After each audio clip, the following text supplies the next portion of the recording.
Hi everyone! I'm sure we have all learned calculus at some point in our lives. But have you ever wondered, what even is the use of all that? Well, in this video, I will talk about a topic in calculus that is very important but rather infrequently talked about, and that is the use of exponential and logarithmic functions, population growth or decay in our life. To give you all a clearer picture, here's a story that's based on real life event. The exponential growth of the Hong Kong flu. It was during a summer afternoon. Dr. Mao was spending his free time off work reading on topics about pandemics that have occurred in history. From the historically famous Black Death plague to the recent COVID-19 pandemic. Just as he was about to fall asleep reading, a particular pandemic outbreak caught his eye, and that is the Hong Kong flu of 1968. Originally born at Hong Kong, he was naturally drawn to this particular epidemic. Thus, he researched on it by scouring through various online articles to gather information on this epidemic. From what he gathered, it was found that 500,000 cases happened within 2 weeks when Hong Kong citizens at the time was around 3.9 million.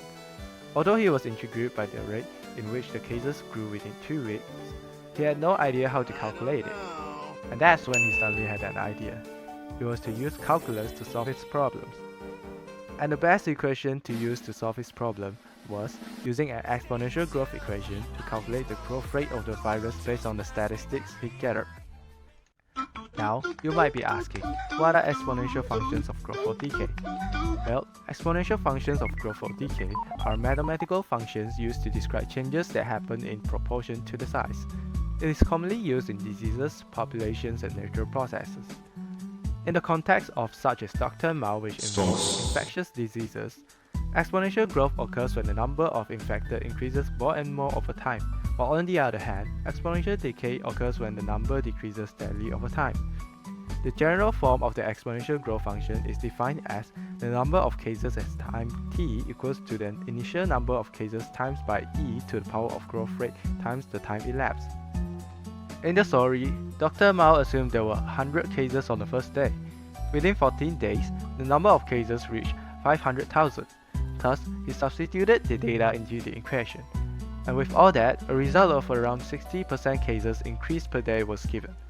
So, why actually do scientists use this function? Well, the exponential functions of growth or decay explain why plagues spread rapidly and are hard to stop. And with that, it allows us to predict outcomes, differentiate between an outbreak dying out or becoming catastrophic, where we can prepare resources to tackle against it. Here's another example on coronavirus. As we can see from the graph, the growth of COVID-19 cases are represented by an exponential growth model.